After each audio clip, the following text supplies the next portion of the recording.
Tom Allen is a difference maker for us. A lot of narratives in the offseason. The only one that held up was Tom Allen and that D line and then linebackers. The rest of them, none of them held up. Do you feel like all these great wideouts we got? Hey, great wideouts make them contested plays to win the game. You're a Heisman quarterback and all that, first pick in the draft, all that crap. Hey, you don't show up and play like that. The only narrative that held up was Tom Allen and that D line and then linebackers. We got good corners. We had a couple penalties and that's the only narrative that held up. That's it. The rest of them, everybody just start throwing mud now. Just bring it on. Say we suck again. Tell everybody we suck. Coaches suck. Cage, stage. Y'all start writing that again. Bring that on. Maybe y'all write that stuff. Here we are. Welcome to Believe in Clemson Football. I'm Will Vandervort. That's Alex Dodd. Appreciate you guys joining us tonight. That's Clemson head coach Dabo Swinney. Tell everybody we suck. That's what he wants us to do in the media. The only narrative work that came out of the offseason was Tom Allen and the Clemson defense being better. Alex, welcome, man. What a way to kick off week 2 of the college football season. That's not the start to the show that we predicted last week, but here we are and getting ready for week 2. Yeah, you gotta love it, man. The thing I love about Coach Swinney, and the question was, they were asking about, oh man, I'm trying to remember the exact player they were asking about, but they're asking about a certain player, and then it just went straight. Dabo, as Dabo does, as he moves and talks, it came on to somehow, the narrative, and it might have been a question about Cade and just not living up, having the game that he had the other day, and Dabo's like, basically, it's not just Cade, it was all of us, on the offense. We just didn't live up to it. He said the only thing that did was Tom Allen and the defensive line and the linebackers.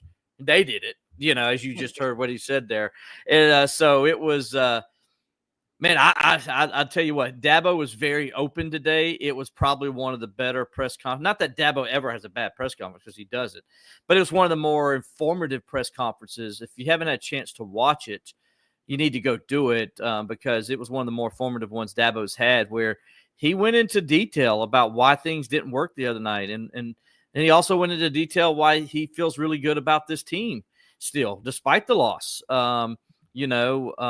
Despite how bad they were on offense, despite how bad his best player, as he described it, was, they had the ball with a chance to tie the game and put it into overtime at the end of the game. And he's like, you got to look at that and understand that as bad as we played, we're still right there. Got a chance to win the game. And of course, it was Tom Allen and that defense is why the Tigers had that opportunity to win. So we got a big show to talk about. Obviously, the Associated Press poll came out today. The coaches poll came out. The Tigers, what happened with LSU. Alex, I wrote a column about, Clemson is no longer Death Valley. And that is what it is. And so, we're going to talk about that tonight. I know you got something. Will went back on his word from the show last week, in the last few weeks, where he said that there's nothing that can happen in this game that can change that. Except LSU coming here and stomping their butt. I think that's what did it. Alex, you also got something you want to hit on, a couple things too, right? Yeah, I wanted to talk a lot about the run game. I gave 3 keys to the game for Clemson last week, and we can get kind of more into it, but 2 of them had to do with Clemson's defense, and they lived up to the mark in most respects on both of those. But the Clemson offense, my key was run the damn ball, and they certainly didn't do that in the second half of the football game. No, they didn't, and we'll talk about that because Dabo was actually asked about that today as well in his Tuesday press conference, and he was very open about it, which I enjoyed. I love it when Coach Swinney's open, man, and he just tells us how he's feeling and what he thinks. Yeah, he's in terms of other college football coaches, he's extremely open all the time. Mm-hmm. But the type of candor that he had in the press conference today is not the normal type of candor that you get from Swinney. It was a little bit more behind the curtain, I felt like. a little bit more transparent even than usual for Dabo in terms of, and he's sending a message to his team, sending a message to his coaches, sending a message to his players. One player in particular, he sent a message to for probably about 30 minutes of the press conference today. It seemed like. Yep. I think a lot of people know who you're talking about. So with that said, let's go ahead and talk about our sponsors, if you will. The Clemson Insider is one of our sponsors. For the most complete coverage of Clemson athletics and recruiting, go on over to the ClemsonInsider.com and check out all the good stuff we have up there on this game. We covered today's press conference like nobody else. So we got all kinds of stories and injury updates up there as well. We'll talk a little about those injury updates as well in this podcast. Also recruiting. Jason Priester has been killing it with recruiting, and he's got all the information you need up there. So you can go over to our X website and see it there on X, our page, I guess is what you call it. And then over to on Facebook at the Clemson Insider as well. And you can see us on YouTube. That's where we're at right now, and on Facebook Live right now as well. We appreciate you guys, and on X. We're on all the platforms, I guess, Alex. So we appreciate everybody joining us over there, and we appreciate Robert and everybody at the Clemson Insider for being our sponsor each and every week on the show.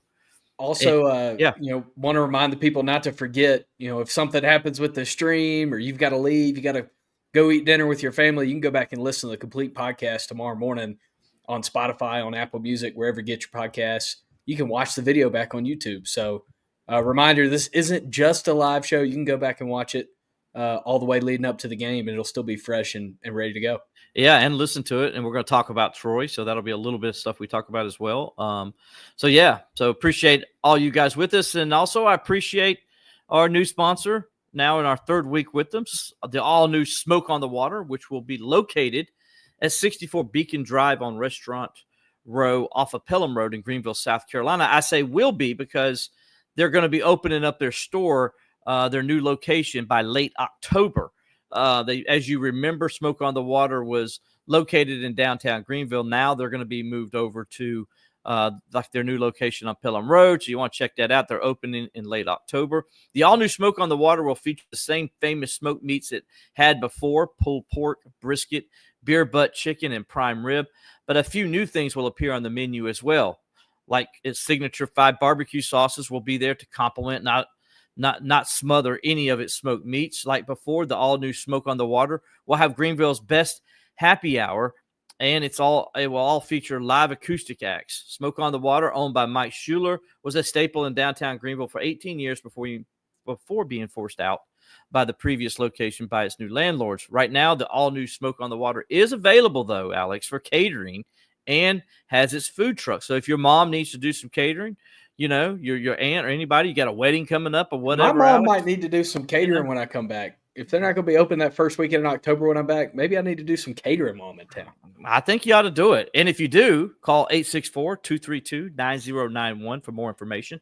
Again, the all-new Smoke on the Water, located at 64 Beacon Drive on Restaurant Row off of Pelham Road. Again, if you want to do some catering before they open there in October, it's 864-232-9091 for more information.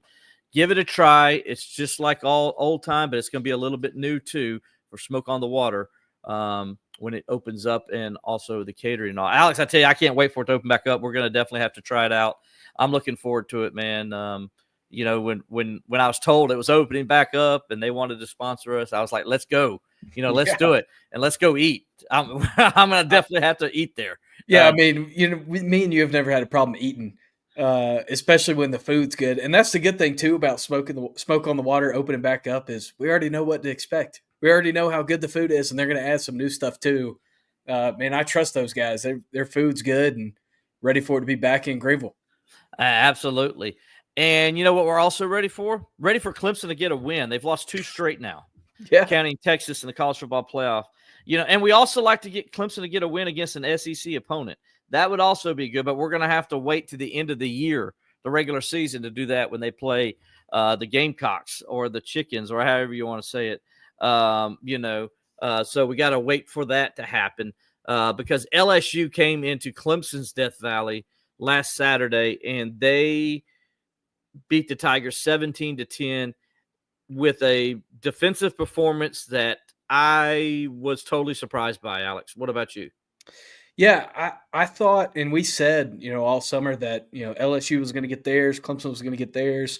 And I think both teams, even, played better defense than we thought they were going to coming into the game. I think we thought Clemson would be able to hold their own, but I don't know if we thought that they were going to play as well as they did in the game on defense. And same thing for LSU's defense. The part that was surprising was that Clemson's offense just looked, hapless in the second half. They didn't look like they had a prayer. I mean, they moved the ball between the 20s a couple times, but in terms of making that big play in plus territory, they just couldn't find it. Yeah, they couldn't. And Dabo Swinney talked today about how a lot of it came to where they had opportunities, and so Cade he blamed it on his quarterback. He says, my quarterback didn't play well. Yeah. He's like, it's as simple as that. And LSU had a lot to do with that. But they said, LSU would bring pressures and stuff, and they had hot routes. They had plays to counter what LSU was doing. He said LSU didn't do anything that they didn't know they were going to do. Like everything they practiced during the week, LSU did. And so they weren't surprised by a single thing LSU did. And they were just didn't execute. And, some of that was LSU's what happened. Some of it was because Clemson, where, a center didn't – I'll be honest, the offensive line was awful. They were awful. Now, I know LSU was putting a lot of guys in the box and was bringing a lot of people at times, but that's a veteran offensive line. And the things they did and the mistakes they made where they let guys through, Dabo talks about that today, where, they got – he's got one guy where they call the quarterback run, and it's going to go for a big gain, maybe a touchdown. And all you got to do, you got Colin Sadler in there, and all you got to do is just kind of run the guy left field, let him stay upfield. Well, he tried to engage him, and when he did, the guy spun around him and goes right in, and then shoestring tackles Cade Klubnik. When they practice all week, just move him up the field, and if you move him up the field, Cade's going to be gone because it's going to be just Cade and that safety. And Dabo's like, I like Cade's chances of going up against the safety, a la the Pittsburgh game last year when he gets in the open field and, didn't execute it. And that was just one play. There's a couple other plays where you got a freshman running back in there and, he just totally misses the blitz coming and whiffs on it, and down goes Cade, and then Cade himself, the last play of the game, Tyler Brown's wide open for the game-time touchdown. It's wide open. All he's got to do is just throw it.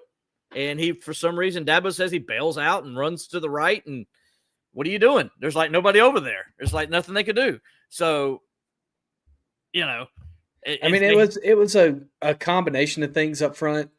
I mean, I personally, to give up 2 sacks when LSU's bringing 5 and 6 or 7 on every down, I don't think is the worst thing.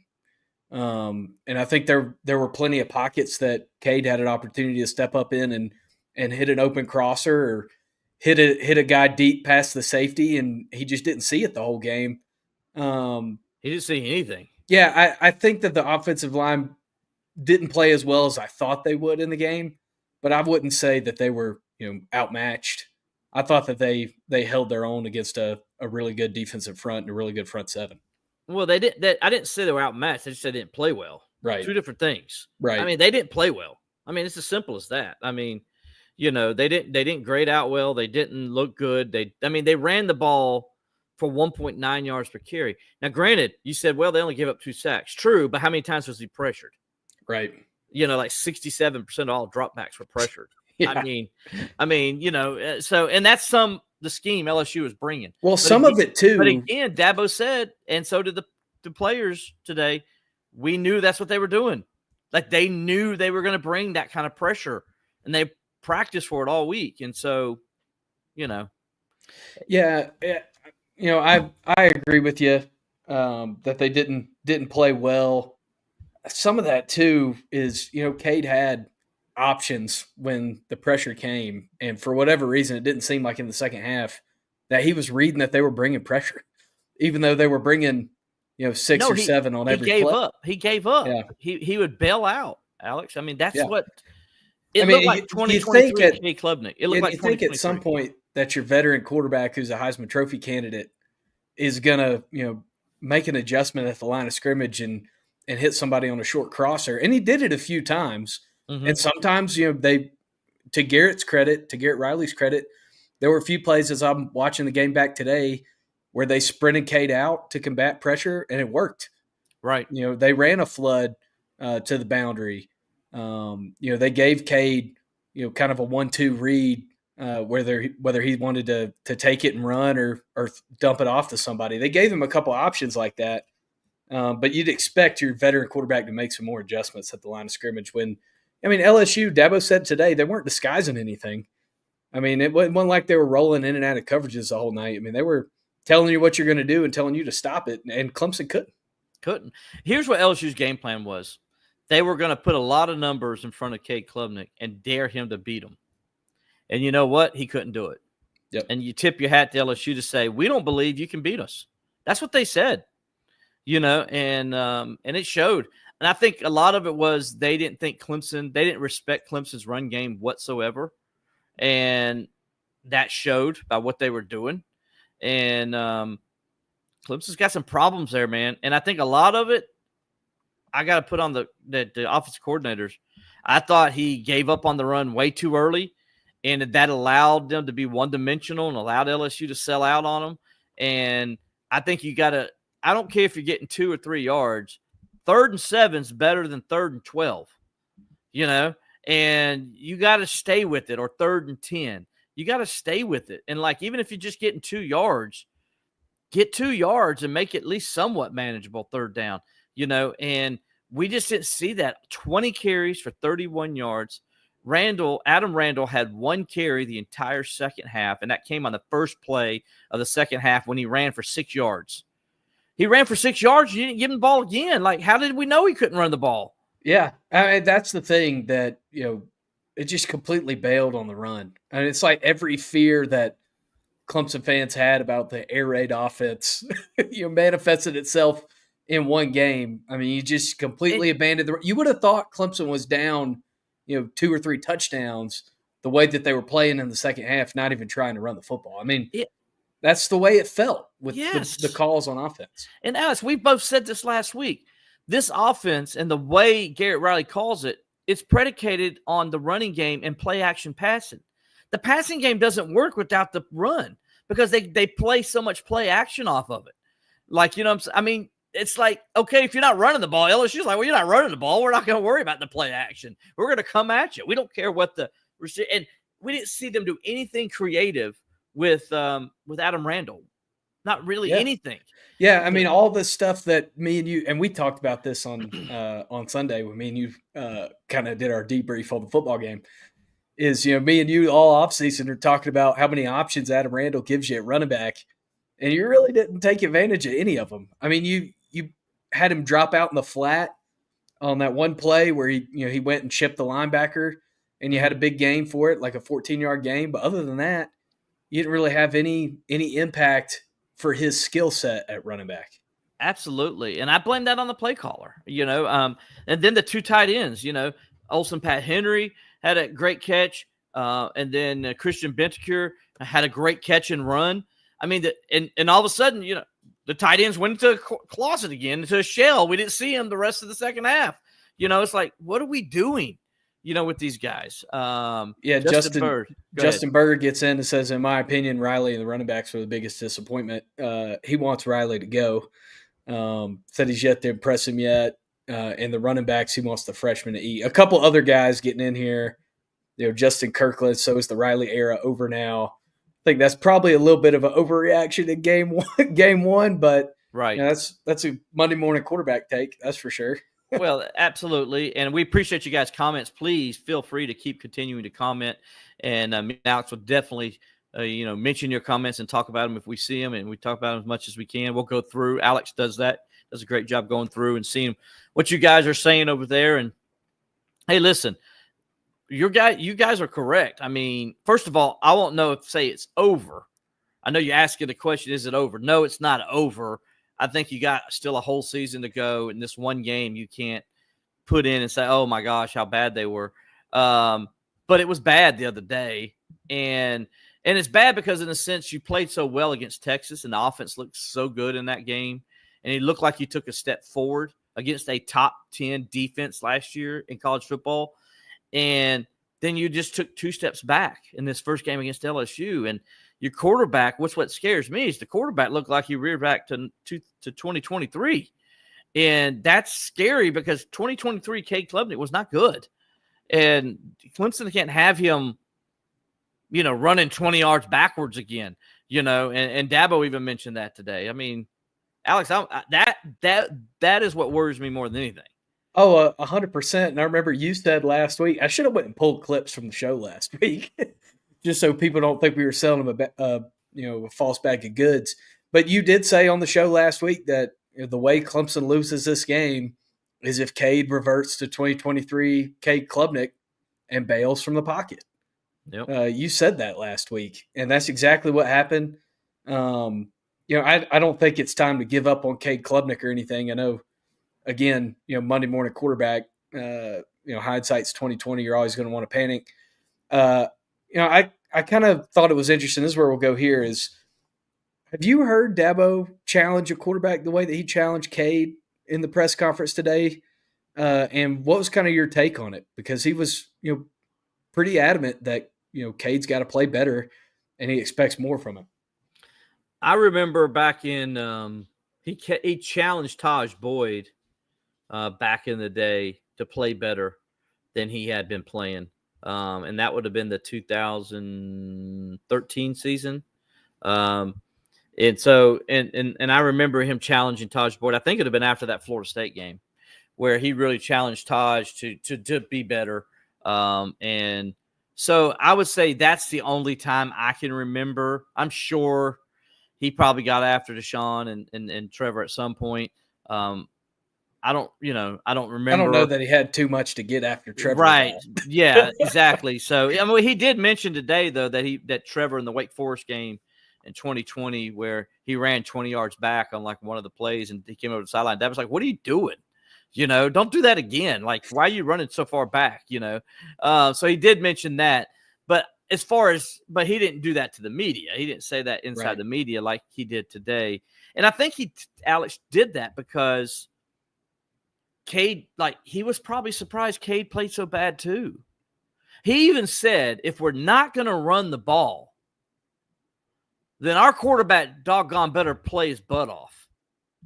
If we're not going to run the ball, not play like the way he played, and that was a message not only to Cade, but that was a message to Garrett Riley too. Dabo has been, so you fans understand, since Sunday night, or actually since Saturday night when that game was over, Dabo has called out Garrett Riley without saying Garrett Riley's name. Yeah, he did kind of slip up a little bit on that that rant that we opened the show with. He threw Garrett Riley's name in there. Right. I don't know if it was intentional, but I think it kind of goes to the point that, he's very clearly challenged Garrett Riley that they need to run the football. Right. And he even took ownership too and said, I need to make sure that it's happening, So I think what you're going to see is Dabo Swinney's going to be dipping his hand in the pot. And you know what, Alex? People like to criticize Dabo, say Dabo doesn't need to be calling plays and all. I think Dabo needed to be calling plays the other day. Yeah, I think so too. And Scott Kelly gets in on Facebook, says the same thing. I'm concerned why Dabo didn't step in and not allow Riley to abandon the run. Right. And we know that in the past, Dabo has stepped in and told his offensive coordinator to run the football. Right. The Syracuse game with Chase Bryce, that game. That's true. At halftime, we know for a fact, I know with 100% certainty that Dabo Tony Elliott, challenged Tony Elliott to run the football more in the second half, and it worked out that day. Worked out pretty good. Of course, Syracuse and LSU's defense a little bit different. But and that's another thing. So Clemson fans can understand they're not going to see what they saw the other day from a defensive line standpoint and linebackers, because that front seven for LSU was unbelievable. Yeah, they Harold Perkins was unstoppable. Yeah, they're not going to see that probably the rest till South Carolina game. Even though South Carolina's defensive front, at least the interior guys, are not as good as LSU's interior guys. South Carolina's linebackers, though, are every bit as good. Those guys were unbelievable the other day. I was watching against Virginia Tech. So I'm sitting there thinking to myself, this next time probably Clemson's going to see that kind of linebacker play and defensive line play at the same time, because South Carolina's got an outstanding defensive end, as we know. And those 3 linebackers, they were getting after it the other day in that Virginia Tech game. So that's the good news for Clemson. The good news is you ain't got to see that again. The bad news is you need to fix it before you play South Carolina, and you got to figure a way to fix it. Yeah, 100%. And, I want to give Luke LeBourgeois, who's been with us all offseason, our LSU, our resident LSU fan. Yeah, our faithful LSU fan in here.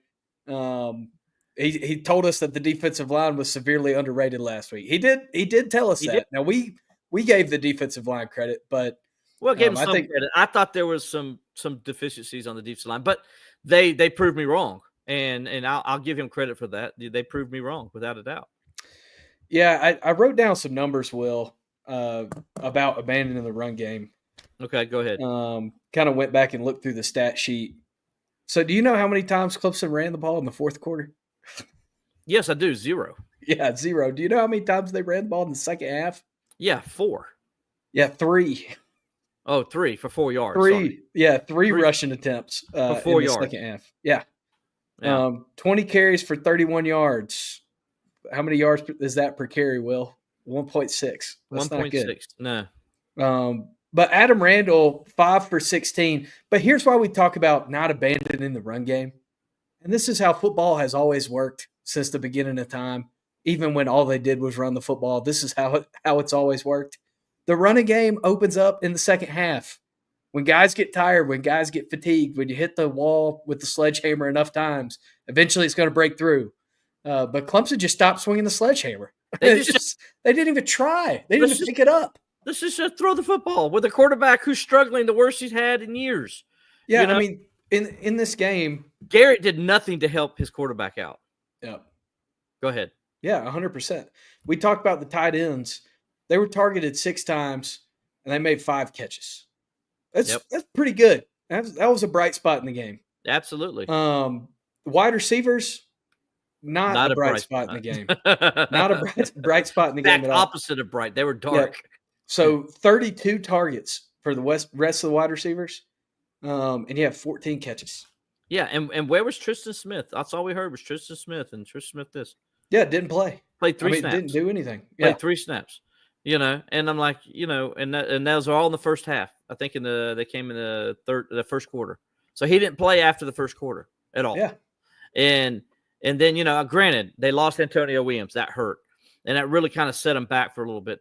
But now I will say Tyler Brown played well. Yeah, Tyler Brown played his butt off, I thought. He did. And he got open. I mean, that's the other thing about, putting the onus on Cade is, man, I felt like Tyler Brown in that second half was running wide open the whole second half and just didn't find him. Absolutely. And so, Tyler Brown played well. The thing I was disappointed was you saw guys have trouble getting off the line in Bryant Wesco and TJ Moore creating separation. They just struggled in this game more than I've seen them ever struggle.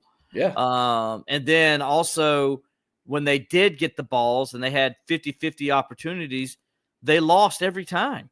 Yeah. Wesco dropped 2 passes. Moore had 2 contested passes that he should have caught that he lost the battle on. There was one for Wesco where if he doesn't go down on a knee, he would have lost that one too. He would have lost that one too. Exactly. So, I mean, we mentioned it earlier. The offensive line played bad. The quarterback played bad. The wide receivers, other than Tyler Brown, played bad. The running game was non-existent because the offensive coordinator just didn't do his job. And then the tight ends, they played well when they got their opportunities, but you didn't give them enough opportunities. Yeah. And so, I don't understand what happened there. And I don't know what's going on in the press box where the coach's box that they're relaying this down to Garrett and, what was happening. Well, I don't It makes you wonder too. It's like, does Garrett need to go up to the box?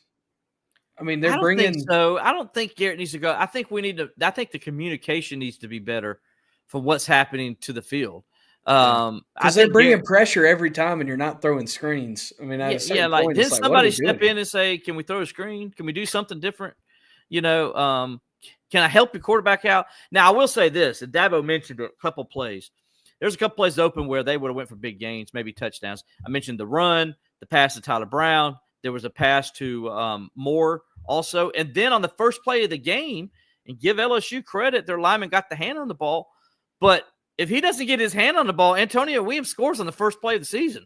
Yeah. Because it's wide. The middle of the field was wide open. And wasn't nobody going to catch Antonio Williams. That's what happens when you bring pressure. But this goes to it that, there were opportunities for Clemson in the game that they didn't take advantage of. Now, this brings me to my next question for you, Will. Yeah. Do you think that all of these issues are fixable after week 1?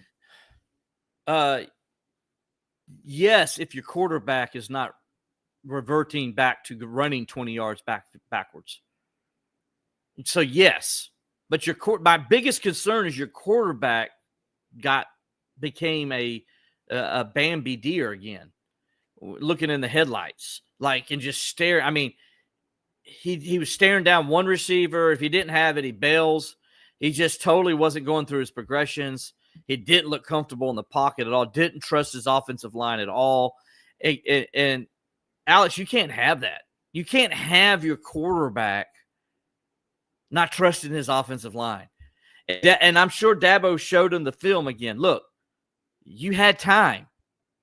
You bailed early. You had time to throw the football here. You didn't do that.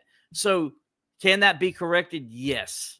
But I got to see it from him now because I just saw him revert back to 2023. Yeah. And so I got to see him now do it. And I don't mean against, though it will help playing Troy. And always remember, week 1 to week 2 is the biggest improvement. Why? Well, because you don't play a preseason game. Yep. So, this is the first live bullets that the quarterbacks have had, right? And the team's had really too, but more the quarterback than anybody. They haven't even been touched or hit or anything. So, and Garrett Nussmeier didn't play great. I mean, he didn't. I mean, he's going to have way better games than he had against Clemson. He didn't play awful. Well, but he didn't play great either. But here was the difference between the two. I just went back and watched the condensed copy again to try to diagnose some of this stuff and see it again when I'm not, in the moment. Right.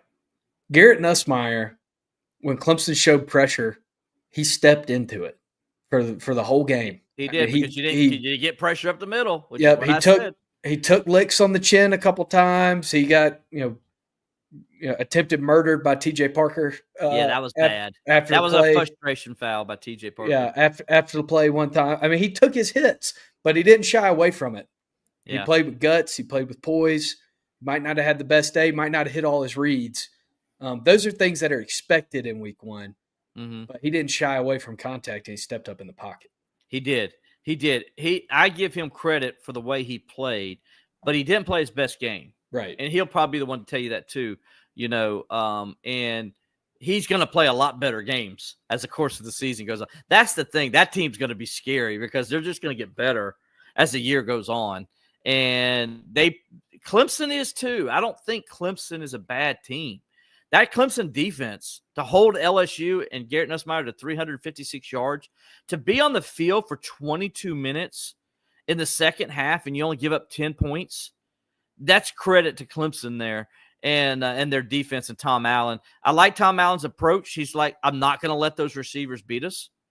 We're going to go ahead and we're going to keep everything in front of us, and we're going to make tackles, and we're going to make them earn it.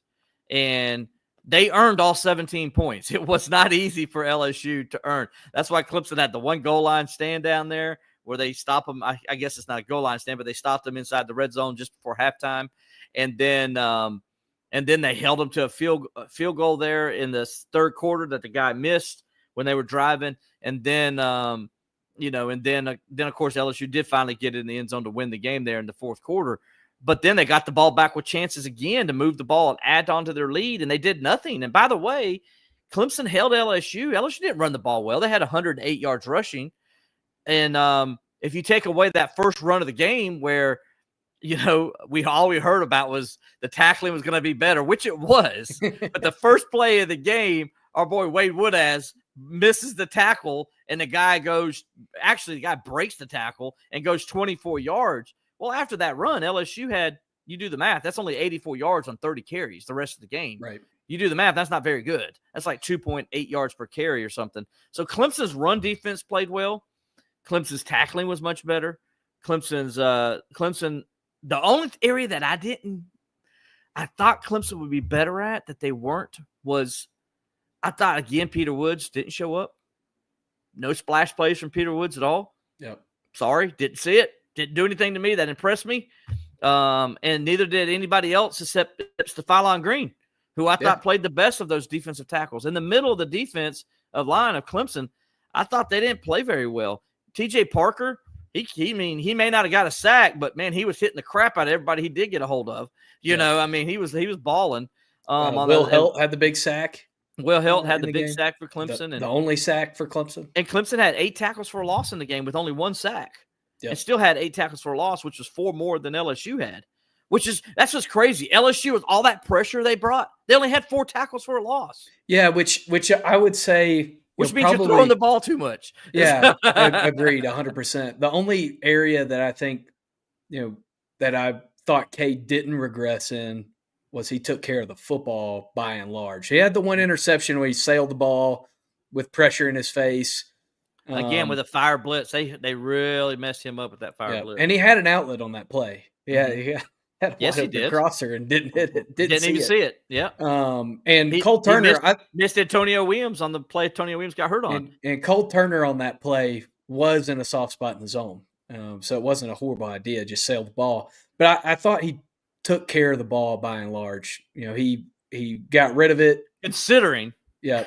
All things considered. He got rid of the ball. He didn't, take the nasty sack. He did twice, I guess, but it could have been a lot worse. That's the only area that I think I didn't see regression. Yeah.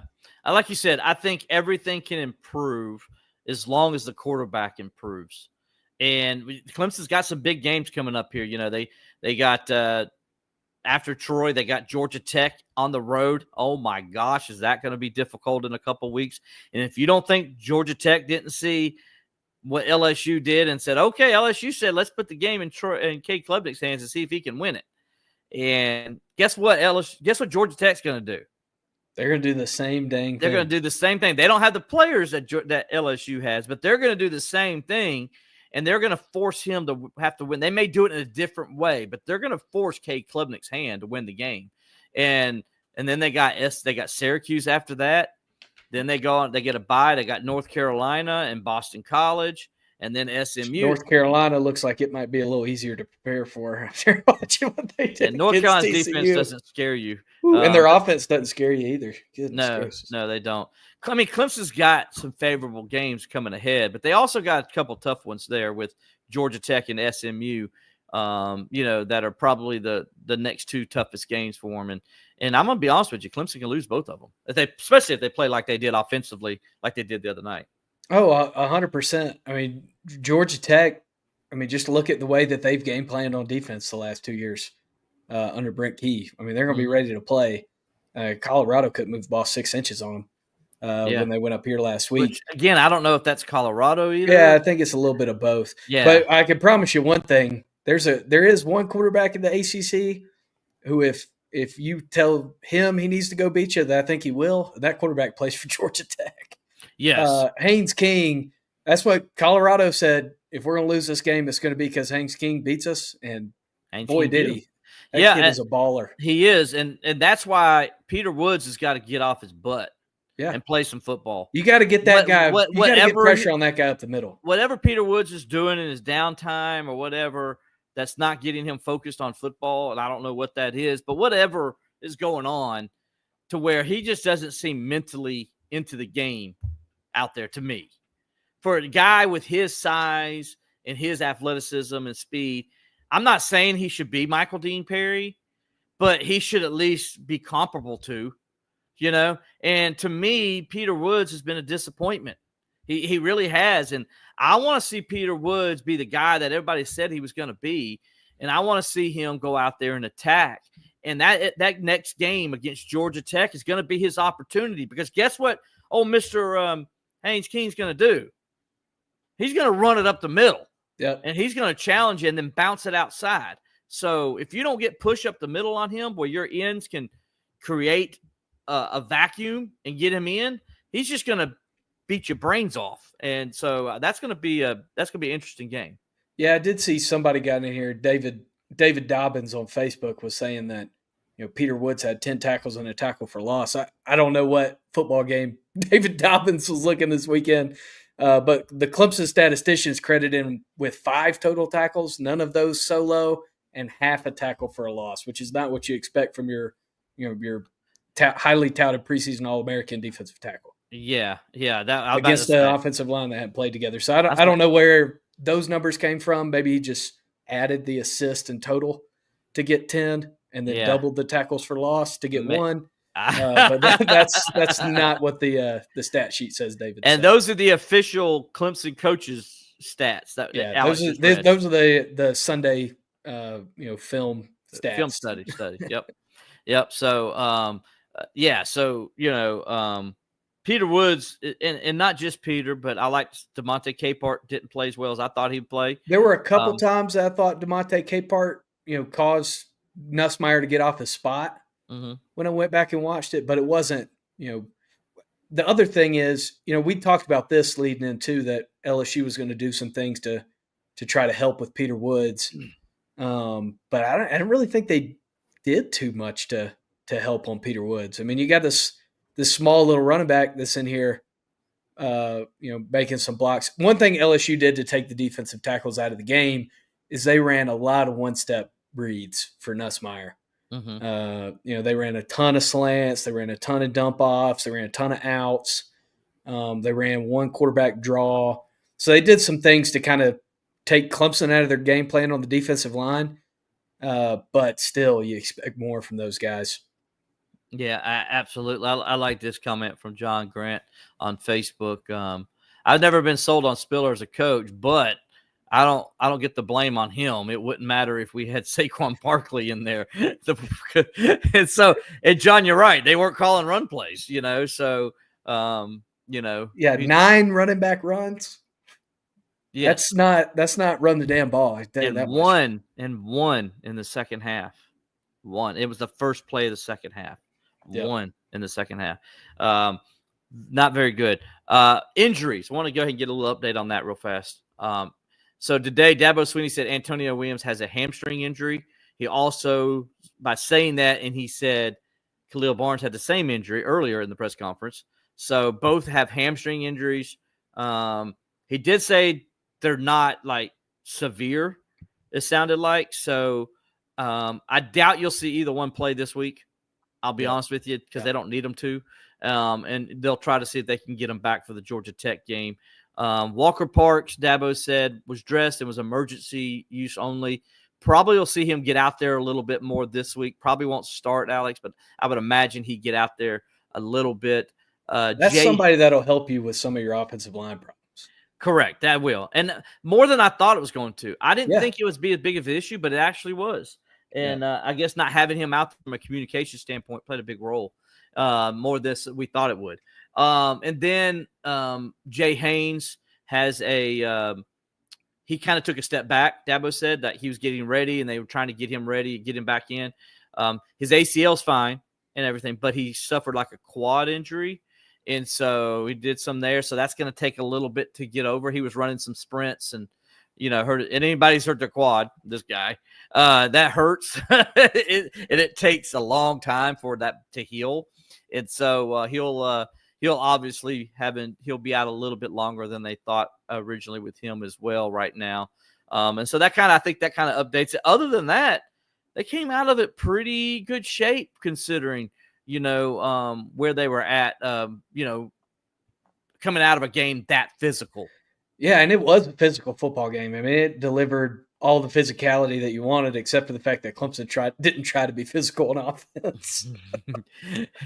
Yeah, good point. But the defense was very physical for Clemson, and and I was very impressed with the Clemson defense. I know there were a few things as I was watching the game in real time that were frustrating to me, and then when I watched the game back, I'm like, oh, that's just what they were doing. I mean, they were just they were playing soft coverage and making LSU keep everything in front. And it was an effective game plan. I mean, you neutralized the LSU offense and gave yourself a chance to win the football game, which is all you wanted. I mean, you forced 2 turnovers, so you had your big plays.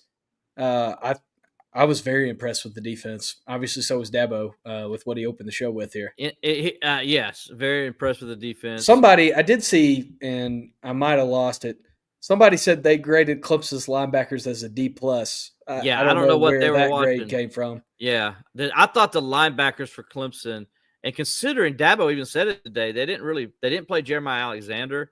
Kobe McLeod, he said, is the next guy in. After this 3 starters. Jamal Anderson played well. I mean, he came in, and Dabo says he's really kind of taken that Sam position and to where they feel comfortable putting him out there. And he made a couple plays in the game. And then, of course, I mean, Sammy Brown. Yeah. I mean, gosh, dude, the guy was everywhere. He was Sammy Browning it all over the place in there. And Wade Woodaz. I thought Wade Woodaz played minus that one play, the one tackle, one negative play on the first play of the game. I thought Wade Woodaz was great in space. His instincts were good. He was coming downhill. Sammy Brown. I mean, I don't know if there's very many better open field tacklers in college football than Sammy Brown. LSU's last true offensive play, they got 3rd down. Clemson just burned its last time out. If LSU picks up a first down here, the game's over. So they run Clemson's playing basically a kind of a cloud coverage, if you will, and the backers are playing back. And Sammy played the screen to the running back perfectly, where he didn't over pursue, didn't allow the running back to have any angles, and allowed his pursuit of his teammates to get to him along with him to make the tackle. If you go watch that play, that is the way a linebacker is supposed to play that kind of play. And he played it beautifully and allowed Clemson he got a very small yardage, the LSU running back did, and allowed Clemson to get the ball back with a chance to tie the game at the end. Those are the little things, if you pay attention, that Sammy Brown does as well as anybody, and he's only a sophomore. That's how instinctive he is. That's what his football IQ is like, and that's why he's such a doggone good player. Yeah, absolutely. I mean, Ronan Hannafin, we haven't even talked about. I did see. Oh yeah, Ronan Hannafin. Yeah, somebody on Twitter said, there was a Clemson wide receiver who moved positions that really impressed me this week, and it wasn't the one I was expecting. And dang, if they were right, I mean, that's the same opinion I had. Ronan Hannafin was unreal. Yeah, I had people tell me leading up to the game that seemed practice and all. They kept telling me, look, Ronan Hannafin's unbelievable. They say he's a ball hawk. He's a hitter. He knocks the ball loose. He's like full speed ahead, and loves to tackle. He loves playing defense. See, I know he played offense when he came in, but he even admitted that, he loves to hit. That's why he liked playing special teams, because he could hit. And so, you put that guy with that kind of mentality back there. Alex, is putting a guy with talent with the same mentality me and you have. We love to hit people and play defense, right? But we didn't have the talent. So, that's what you're putting back there. Or the God-given athleticism. Right. So he's got that athleticism to go with that mentality. And, man, he's going to be good. I'm telling you, he's going to be really good. And I think he showed that the other day. I'm looking forward to watching him continue to play. Even the one hit he took that was hard, where it looked like he's going to be down for a while. He gets up and he's like, yeah, I'm good to go. Let's go. Just had the wind knocked out of me. Yeah. Just had the wind knocked out. I mean, what a hit, too. I mean, he just belted that receiver for LSU. And the LSU receivers knew they saw 5 coming. They were going to get hit. I mean, you could tell they knew they were going to get hit. He played a great game as well. And I thought the secondary played well. I really did. They held their own against those receivers, because that's all we heard about is how good those receivers were. And Clemson says, nope, you know what? We're not going to let those receivers beat us deep. We're going to keep them in front. And they did that, and then they made tackles in space, really good tackle in space. They kept LSU from making any real big plays. Yeah, and when they did play man coverage, which they did, several times throughout the game, I thought that, Hampton was in phase. He got the one PI, which was a PI, which is going to bring me to my really angry rant if I go into it anymore. Please, this too. That's what this is all about. Dude, I am so freaking sick and tired of Clemson students throwing stuff on the field. Let's I do mean, it. grow up. You're college students. I mean, you're over 18 years old. Like, why are you throwing garbage on the field? Like, there's no reason. There's other schools that have had this problem. Like Tennessee had this problem when they threw the golf balls and the mustard bottles and all that crap on the field when they played Lane Kiffin. and Texas lost that did game. it. Texas did it. These other schools, when that happens, their university president stepped up and said something and stopped it. Yep. Clemson's university president hasn't said anything about it. Have you seen anything from Jim Clements today or yesterday about this? I haven't. No, Do you see anything from Jim Clements on Saturday night about this? I haven't. No. Well, it's pretty easy to fix. These other schools have done it. You go on there, you got a bazillion cameras in the stadium.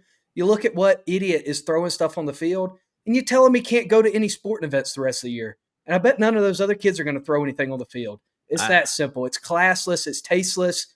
Honestly, like, get out of my university. It's embarrassing as an alum to see students do that crap. Clemson has had a reputation previously for not being a place that did stuff like that. That was another school down the road that did stuff like that and hit Hunter Renfrow in the helmet with a bottle of questionable liquid. But for whatever reason, that's what Clemson does now. Why can't we just do what Clemson fans have always done? Just boo for 20 minutes. Every time they run a play, just do that. I mean, if you want to show your frustration, you don't have to throw stuff on the field. I mean, grow up. In the famous words of Sam Weiss, and I'm just going to replace the school, the city, he said, "We're not living in Columbia. You're better than this." Well, and you know what? Clemson's not better than this now. They're not. The students are not better than this now. There's 2 years in a row that you've had something like that. You know, there are going to be calls in the game that go against you. The other thing is you got this big-ass video board that shows you that he was holding the wide receiver. It was holding the wide receiver. It was the right call. And you can see that big video board behind your stupid head that shows you that it was the right call, and you're still throwing stuff on the field. I mean, what are we doing? Yeah, don't do that no more, guys. And I'm with you. I think the president can nip this fast if he just gets up. If he wants to. He says, "Hey, if you do it again, we're going to find you. We're going to throw you out. You're going to be never going to be able to come to a Clemson game ever again." That doesn't mean just when you're in college. That means ever again, like you're banned from the stadium. So, I'm with you on that. That's the way to keep people from doing it. And granted, it wasn't that many people that did it. I don't care if it's one person. Right. Take them out of the stadium. But at least the good majority didn't do it. They stayed wised up and didn't get stupid like a few of the others did. Plus, there's like photographers and people there working, and game people and stuff like that. Game operations. Do you think when you hurt them? You think when you throw stuff on the field that the officials are like, you know what, guys? I'm kind of scared. They're throwing stuff on the field. Maybe we should make a couple calls for them. Do you think that's how that works? I mean, what are you trying to accomplish? Throwing stuff on the field. If you saw the last drive of the game where Brian Kelly gets right in the way of the official, which is, by the way, it's not a warning; it's a 15-yard penalty, and he didn't get a 15-yard penalty called on him like the Georgia player did back in a couple years ago when I think it's the national championship game, Alex, if I'm not mistaken, where he was in the middle of that and he got the official ran into him and they threw a 15-yard penalty on Georgia. Brian Kelly should have been assisted a 15-yard penalty on that. So, not saying that's the difference in the game or not. But, Clemson wouldn't have been able to score anyway. They probably wouldn't have been able to score anyway. But the point of it being is, like, you got away with it, and Dabo mentioned a couple other plays that, he kind of was surprised weren't called pass interference today. He said one was the one to Tyler Brown over the middle, which would have been a first down and kept a drive alive, probably could have led to a score, and he mentioned how, like, that was more pass interference than the ones they called on us. That's what Dabo said today. So the conspiracy, Alex, is this. I don't know if you've heard this conspiracy yet. Not that, again, me and you both agree. This had nothing to do with the outcome of the game. I didn't think it was a poorly officiated. I didn't think so either. I really didn't. I don't think that made a difference in the game. I don't think so either. I'm totally with you. But I'm going to tell you what the conspiracy is out there. Some of it is. Okay, it was SEC officials, right? Hold on. I'm not done. Well, Clemson does get ACC officials next year. That's not the only thing. It wasn't. Not only was it SEC officials, but Greg Sankey was in the house. Yeah, there we go. You got the boss looking over you. I mean, there were some Make things sure that, you call more on the orange. That's what those everybody's saying. Those SEC officials made a call that I still think was the wrong call on the Berry and Brown touchdown that went Clemson's way too. So it wasn't all against you. Let's just say it that way. That was a call that could have went either way that went in your favor. Luke, I don't care what Brian Kelly said. He was in the way. It's like whether he tripped him or didn't, he was right in the way of the official. My boy Mike Tomlin was assessed a 15-yard penalty. He didn't do anything. He was just in the way. And so you get in the way, and he was in the way. He's not supposed to be in that white strip at all. He's supposed to be clear where the referee can run up and down the field without anybody running into him. So I don't care what Brian Kelly said. That was his fault. Own it, Brian Kelly. You made the mistake. Own it. Did you see what Brian Kelly said today in response to Dabo? Yeah, I did. Dabo said that he said he would have graded LSU at 65 and Clemson at 58 or something. Right. And man, Brian Kelly kind of shot back, which is kind of surprising for a guy with a losing record against Dabo Swinney. You don't think he would be, taking shots like that. Especially when his 2 wins came in overtime and came 17-10. And Dabo made a point. It's correct because they had the ball 22. And Brian Kelly even said it. We dominated the second half. I don't know how he can say that. Well, yeah, he's saying it because you dominated the second half, and you did. You had the ball for 22 minutes, but you scored only 10 points. You scored only 10 points. You didn't. Clemson had a chance to tie the game late despite you dominating it. So, Brian Kelly, suck it up. You did. Your team did play bad at times. They did too, just like Clemson did. Yeah. Both teams, it was not a clean game. Both offenses did not play nearly to their potential. Both defenses played really well. It is what it is. Own it, Brian Kelly. Yeah. Your team had the ball 3 times to seal the win, and you didn't a single time. You went 3 and out and gave Clemson's offense the ball back. So come on. Own it, dude. Own it. Yeah, 100%. I mean, at the same time, it's like, I don't know why Brian Kelly would answer it. It is probably my rational take. But in all seriousness, it's like, what benefit is there to you saying that? I mean, I guess you have the right to talk crap. You won the game, you won the football game. Nothing wrong with talking crap. You won the opener. You all season, you put the paw all over your building. You put TJ Parker's face on a blocking dummy and Kay Klubnik's face on a tackling dummy and called it Death Valley. You did all this stuff and it worked. I mean, talk your smack, but yeah, I don't know. I probably wouldn't have answered the question. I would have said, all right, he can talk about that if we want. I think he should have answered like, well, we'll grade our grade. Or say, well, I didn't really hear what Dabo said, so I'm not going to comment it. Dabo's done that several times in a press conference where he'll say something somebody said the other coach said, and he'll say, well, I really didn't hear it. I have to see it for myself before I comment on it or whatever. Yeah. That's what Brian Kelly should have said. And Dabo didn't mean it in any disrespect. It was taken out of context. Right. He was saying that he didn't think Clemson was that far behind LSU in the football game, which is true. I mean, they lost the game 17-10. They lost the game 17-10. Dabo wasn't saying it as a smack at LSU or anything. He was saying it as okay, we played better than you guys think, and we gave ourselves a chance to win. We didn't play winning football, but he said, hey, they didn't play great either. Yeah. And they didn't. LSU didn't play great. If they played great, they would have scored more than 17 points. Yeah. That's just, they didn't play great either. That's a fact. And Dabo just said it. It was taken out of context, as media people do, and they made it blow up more. And maybe Brian Kelly's response is, we're taking it out of context more. I don't know. I saw it. I watched the tweet, but it was a tweet. It wasn't how it led into it. We just saw the comment. We didn't see how he led into it, right? Yeah. And that's the most important thing in these things. How does it lead into these things? And so it don't matter. They'll play next year. Brian Kelly and Dabo friends. They'll talk it over and whatever. They'll talk about. I'm sure they called them. It was called right afterwards. I'm sure Dabo probably called and said, "Dude, I wasn't saying anything disrespectful. Trust me." Right. So it is what it is, and you move on. Yeah, Michael Martin gets in here. Do you think losing the first game gave them a wake-up call? Well, it gave them a wake-up call last year.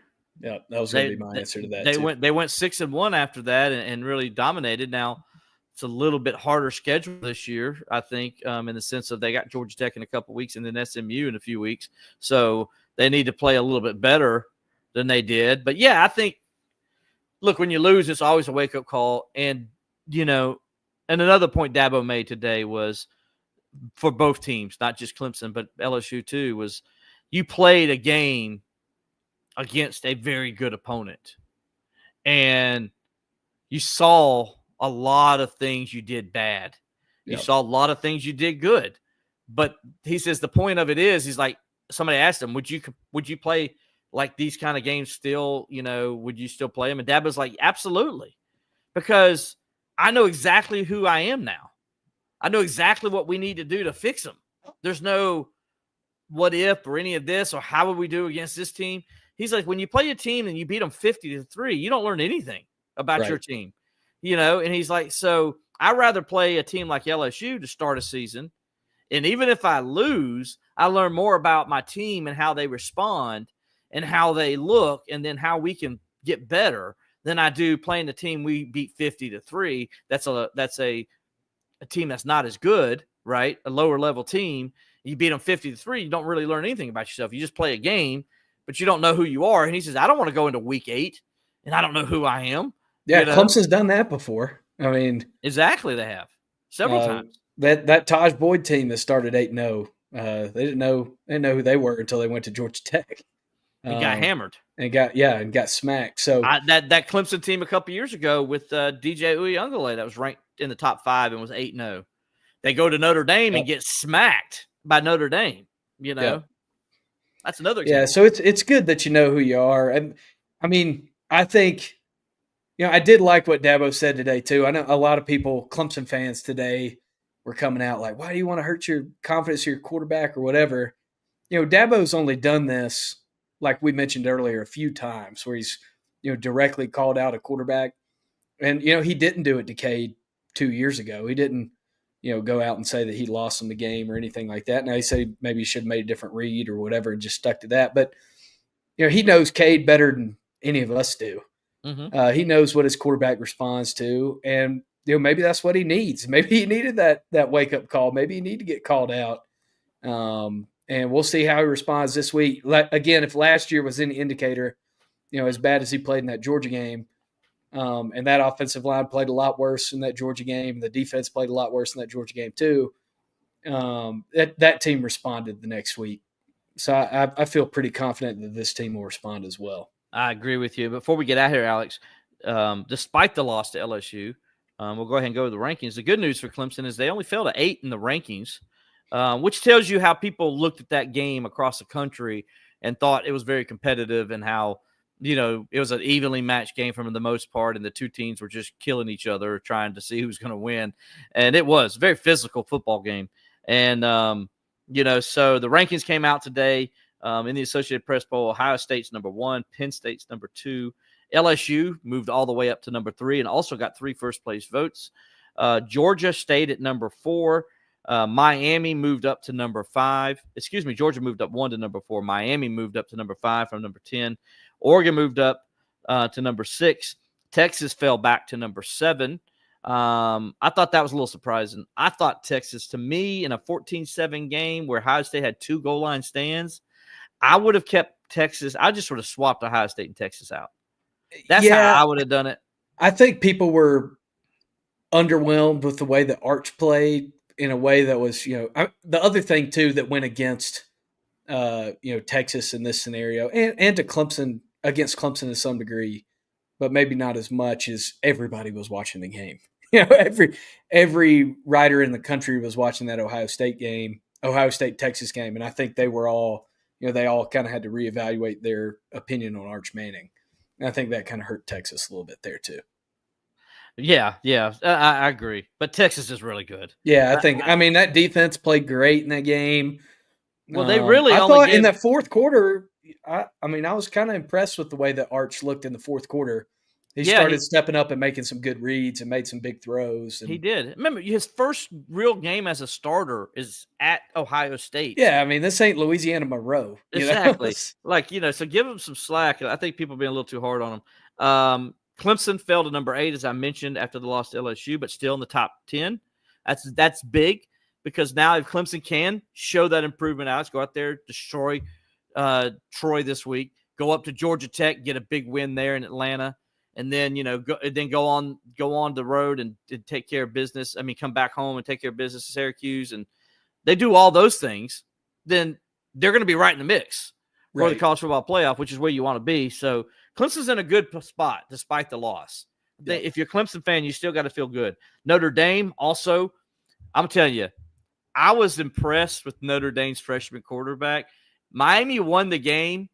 Miami won by, first of all, it took their quarterback for Notre Dame to get the fill a little too long. If he fell at the whole game, Miami would have been run out of the building. I believe that. No, I agree. And the other thing is, talk about another team, like, is Jeremiah Love hurt? Like, they didn't really use him at all in the football That's game. a great point. They didn't really use him much. Not now, at it could have been all. the numbers Miami was showing them, too. Now, look, Miami was much improved.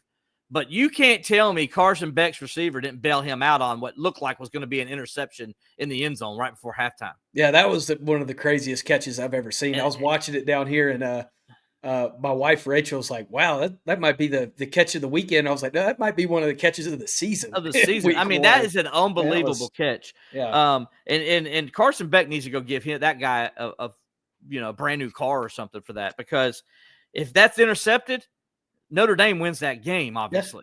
Yeah. And so, but anyway, Notre Dame's going to be a good football team.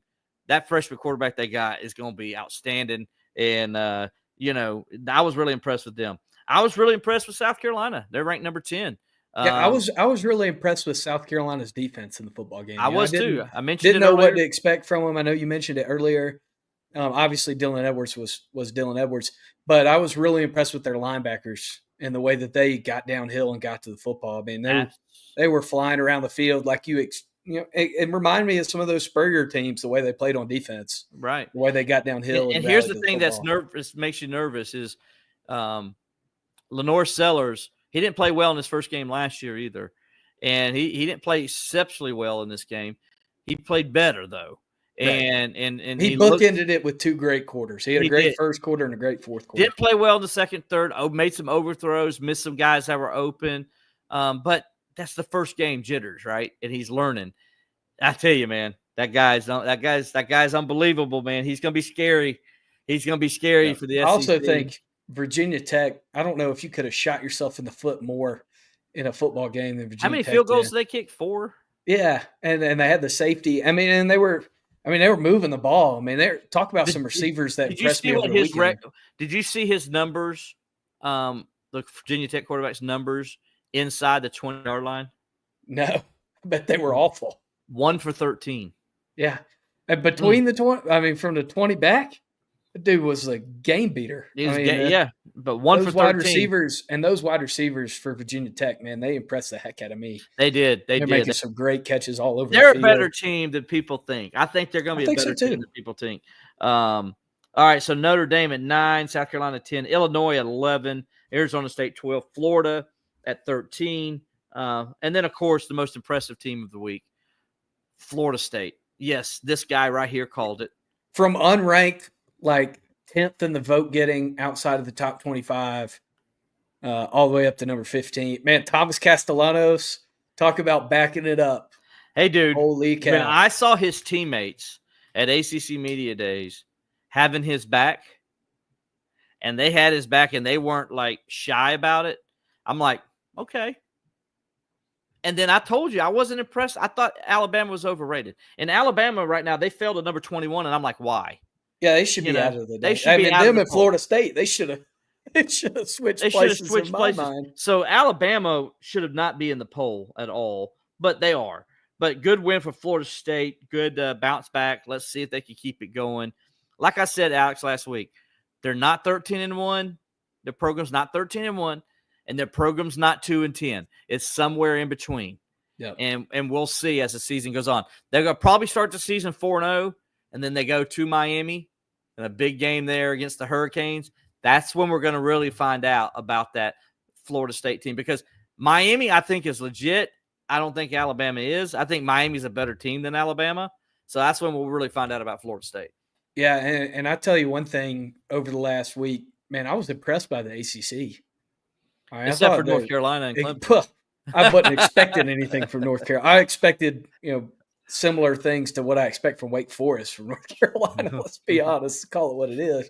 I mean, Bill Belichick might change my mind with Max Johnson coming back from the dead, which I didn't even realize he was still in college football. But apparently, he is. Good for him though. Good for him. Yeah, I mean, what a great story. The guy comes back. His leg last year. Yeah, comes back from a horrific injury and doesn't really throw an incompletion the rest of the game, and everybody's like, "Why the heck was this guy not the starting quarterback?" Why? What are you seeing, Bill? That this guy's not the starting quarterback? Maybe Bill was worried about his health. Maybe that's it. Yeah, I mean, I'm being honest. Maybe he was distracted. Bill was doing a lot of things that Bill's never done this offseason, and we won't go there. We won't go there. We won't go there. Like interviews. That's what I mean, like interviews. Yeah. Okay, that's it. It sure wasn't his depth chart. Somebody said that it was Quack on Twitter said on the bright side, Jordan can add blowout to the trademark list. right beside Gold Digger. Oh, Anyway, yes, she did. Again, I think I said it last week on the show. She did trademark the word Gold Digger, in case anybody's listening. That's why I brought it up. Michigan at 15, Iowa State at 16, SMU, the Ponies come in at 17. 4 ACC teams ranked this week. 10 by the SEC. Don't get it. 10, Alex. 10 by the SEC. 10. This many. Yeah, there's only 16 teams in their conference, and 10 of them are ranked. That's freaking ridiculous. I'm sorry. Oklahoma, one of those 10. They won't be after this week. Number 19 is Texas A&M. Ole Miss is at 20, a team that doesn't need to be ranked either. Alabama definitely doesn't need to be ranked at 21. Tennessee is ranked 22. Indiana, 23. Texas Tech, underrated, is at 24.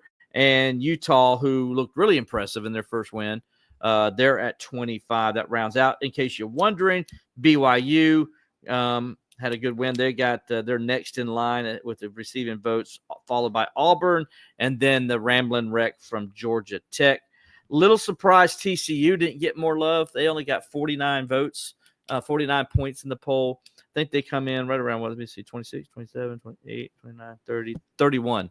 And so they would be like ranked 31 in the rankings there. So, by the way, in case you're wondering, in the coaches poll, Clemson also ranked number 8.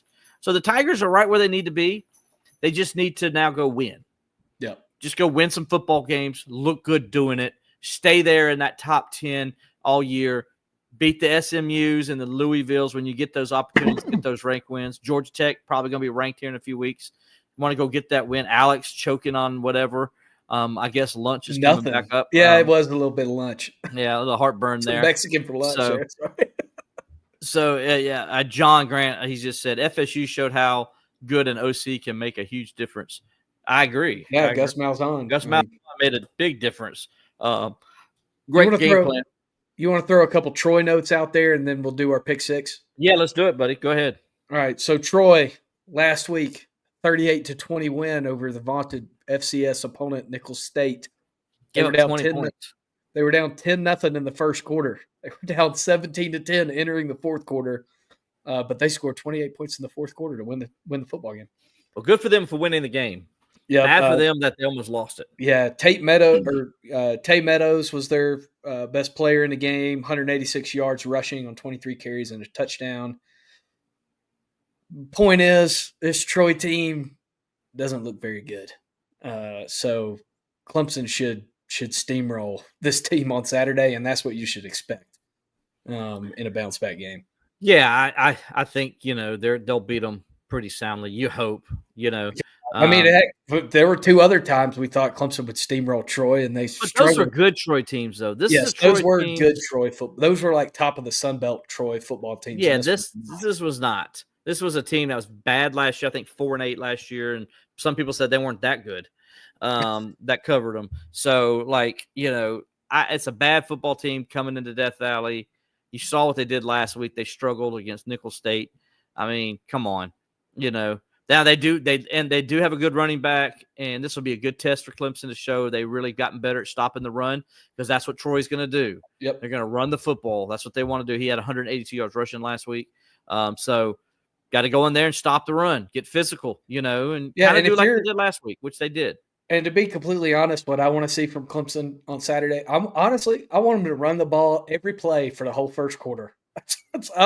To be completely, that's what I want to happen. Yeah, I want to think see that's gonna Cade happen. throw. I don't want to see Cade throwing it. I want to see him handing it off to those running backs. Yeah, And let's get Gideon Davison in there and get him about 10 carries. Yes, give Adam Randall 15 carries. I mean, I want Yes. Adam Randall to run the football, get an opportunity this week. I mean, in the limited sample size that we got from him on Saturday, that touchdown run, that was a tackle for loss. And Adam Randall willed his way into the end zone. So he's got the fight to do it. I thought he made some good chip blocks and things when he had the opportunity. He read things well when to leak out in the flat. But I want to see him get some opportunity Saturday. I got Clemson 63-10 over the Trojans on Saturday. I think Troy's going to do the weak thing and kick a field goal to break a donut, and then they'll score a touchdown on like Clemson's third stringers. Yeah, I don't mind saying it because I'm not doing the Tiger pregame show this week, so I can go ahead and put it out there. Clemson, I got 52-10. I think Clemson just comes out and takes care of business early. I think you leave Cade Klubnik in a little bit longer than normal because I think you need to get him some rhythm going, get his confidence going. Yeah, so I think he stays in maybe through the third quarter. And then I think the defense just dominates this game throughout and controls it. And, I think you'll see some big plays by the defense. Maybe even they came close last week, maybe even a touchdown for the defense. So, Alex, real fast before we get too much into things, and we're going to talk about this game, I'm assuming, with your picks. Yes. Oklahoma, I said Oklahoma won't be ranked after Saturday. Jesse Tarver, am I saying this right? Tarver, yeah, I can't see because it's smaller on my screen. Tarver is questioning my point there. Well, they're playing Michigan this week. That's why I said that. They got to play Michigan. Now, they play them at Oklahoma, but, dude, until I see Oklahoma, beat somebody not named Alabama, who Alabama's not good. They're just not. They're just not good. Until I see something, then I would say give Oklahoma credit. And I love Coach Venables. Don't misunderstand me. But I don't think they're going to win this game because Michigan's a pretty doggone good football team. They got a good quarterback. They got some playmakers. They got a very good defense. And so we'll just see how it is. Oklahoma is at home, and we'll see. But I guess that's going to be one of our pick-ems, I'm assuming, Alex. Yep, it is. Let's get into this. Our pick six for the week. We both already picked Clemson to cover the 33.5. Just a great start to pick them for us when you're on the side of a huge spread like that after your offense played like crap. So Clemson minus 33, you're telling me? Yeah, we've got them minus 33.5. We both did. You said 52-10, that's 42, and I said 63-10, that's 53. So what's the point total on that? Oh, let me go back and check. These odds, by the way, from FanDuel, the presenting sponsor of our podcast. Yeah, Believe in Clemson, presented by FanDuel. We appreciate them. Go ahead, Alex. Oh, man. Sorry, this might take an extra second. All right, here we go. The over-under is 51.5. Really? Wow, no respect for the Tigers. Yeah. I mean, maybe unless they're saying Clemson's going to win at like 41-10 or something. Yeah, I think I might be willing to give that out as a pick this week. I would say jump on the over. I would say take the 33.5 and then take the over. Yeah, and right now on FanDuel, that's minus 106. Okay. Or sorry, minus 114 if you take the over the 51.5. Okay, there we go. So that was our first pick. We agree. So Friday night, there's a big rivalry football game. Rivalry week.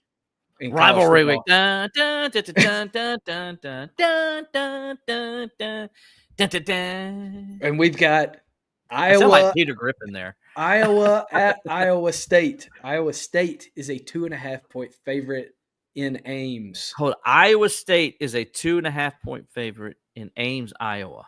Against Iowa. Give me. Oh, this is hard because Iowa State loses all the time to Iowa. And Iowa, I feel like finally has a quarterback. I feel. Didn't Iowa State struggle last week? Yes. And Kansas State, who I picked to be in the playoff for some unknown reason, almost lost to North Dakota. Yeah. If they wouldn't have thrown a touchdown pass with like 3 seconds to go. So crazy. It's always great. And Iowa State had to win with a last-second field goal, if I'm not mistaken. I know what I'm doing. I'm going with Iowa.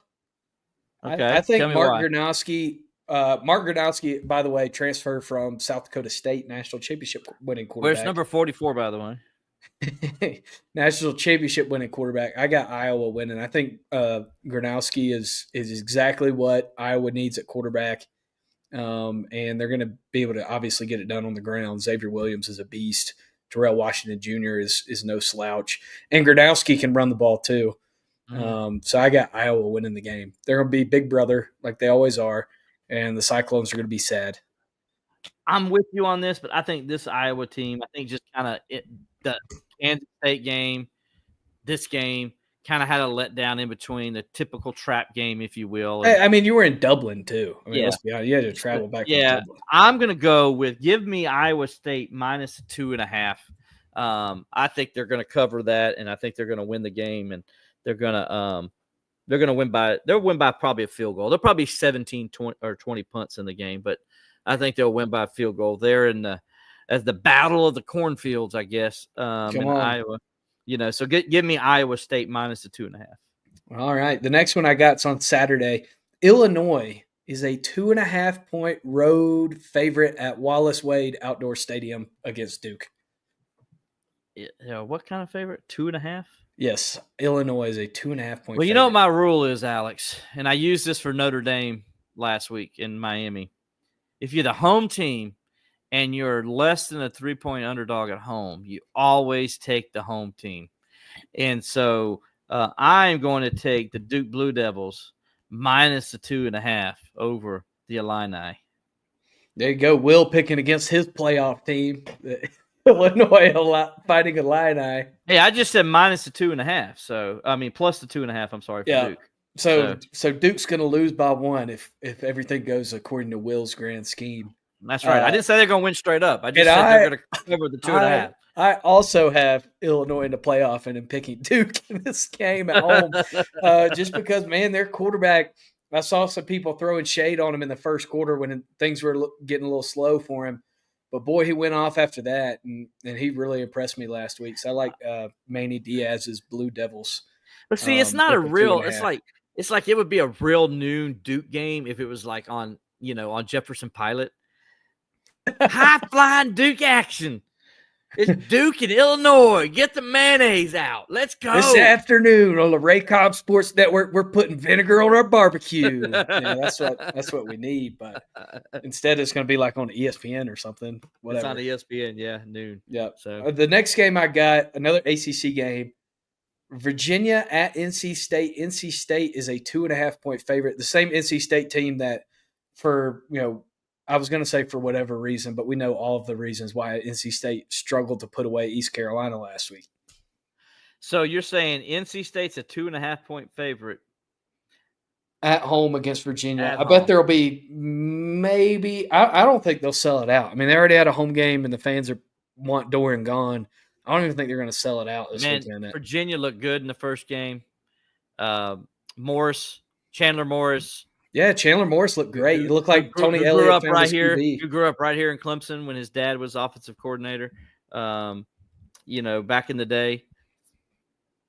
I'm gonna say, give me Tony Elliott and the Cavaliers. I'm taking Virginia the 2.5 to upset NC State. Me too. I'm with you 100%. I think this NC State team is awful. There's no way Dave Doran survives this season pending a miracle. I think he's finally out of Raleigh after this year, and I think this game's going to be a big reason for it. I think you're right. They should have lost that game against East Carolina. There's no doubt in my mind. Go ahead. What you got? The next game I've got is Kansas at Missouri, an old school Big 12 matchup. Border war. Border war. And Missouri, I told you it's rivalry week.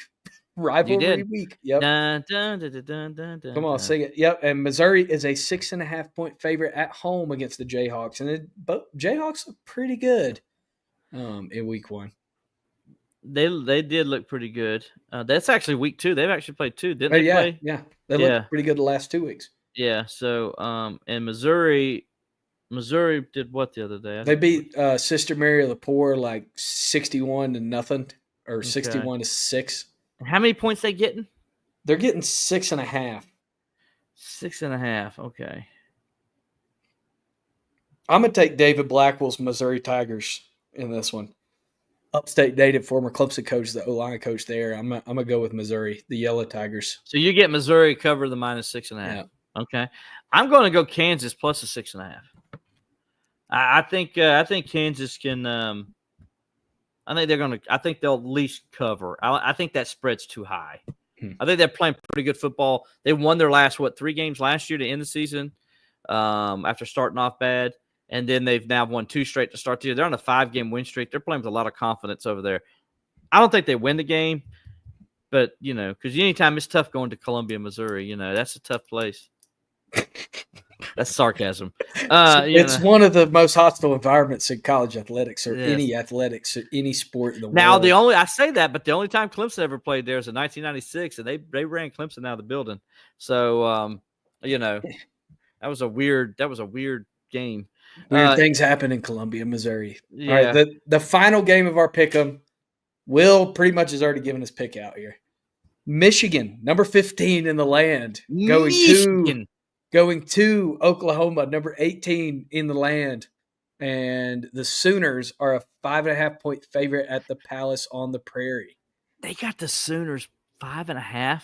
Yeah, you're telling me you're going to give me 5.5 points for Michigan? Yeah. Man, give me the Wolverines all day. They're, not only are they going to cover the 5.5, as I did last week when I said about Florida State, give me Michigan straight up to win this game. We'll go with a super dog 2 weeks in a row. That's Man, I looked like a genius in the office because of this pick 6 last week. I mean, I really did. I told everybody, I'm like, don't listen to my Clemson pick. I don't know what I'm talking about. I told them that from the beginning. Don't ever listen to me on a Clemson pick. I'm like always wrong. Right. On Clemson spread picks. But I told them, I was like, Georgia Tech is a lock and Florida State's a lock. And they're like, whatever. And then sure enough, I walk in today. I'm like, I told you those 2 were locks. But this week, I am also going to go with Michigan because of the 5.5 points. I think Oklahoma wins the football game.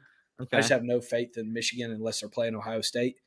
But if you can beat Ohio State, you can beat Oklahoma. If you can go to the Horseshoe and beat Ohio State that won the national championship, you could go into Norman, Oklahoma, and beat these Oklahoma Sooners, and they will. I can't believe they're 5.5-point underdog.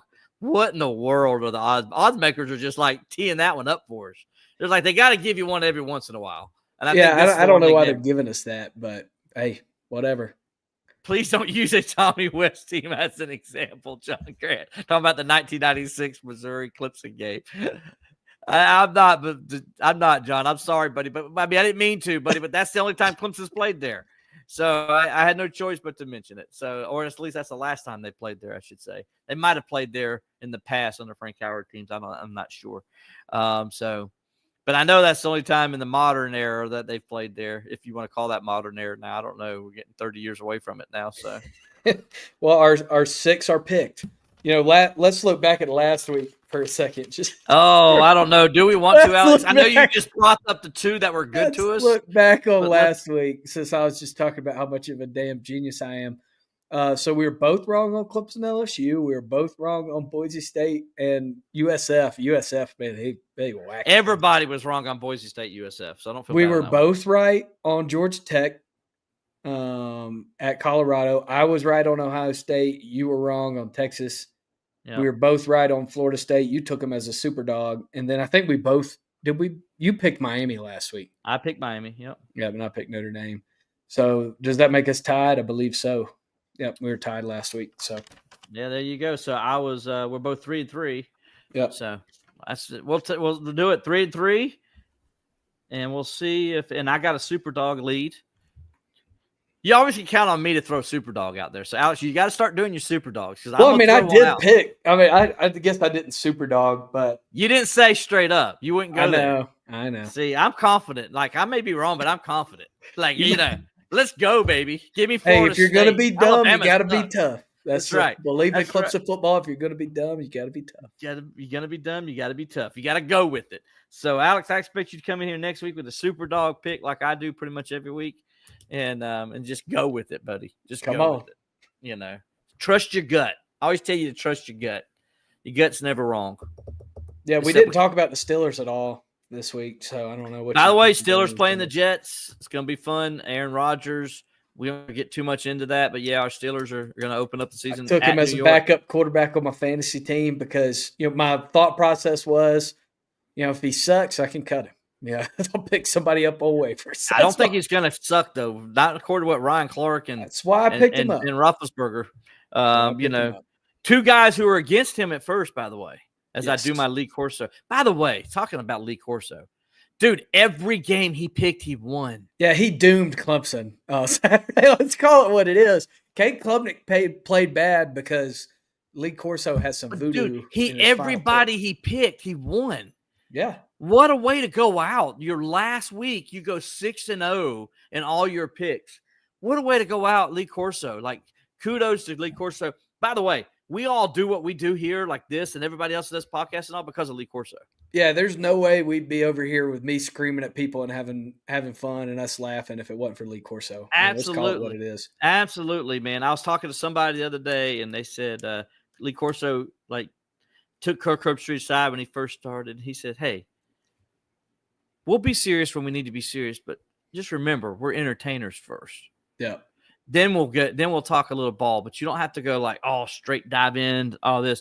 He made it fun for Kirk, and he showed Kirk, you show your personality, and that is what it's about. And that's what I try to do here on this podcast. I know you try to do the same. I want people to have our personalities and see who we are as people, as much as just diving into X's and O's and breaking it down like that. Make our snide comments. I'm going to make fun of your team, probably the other team.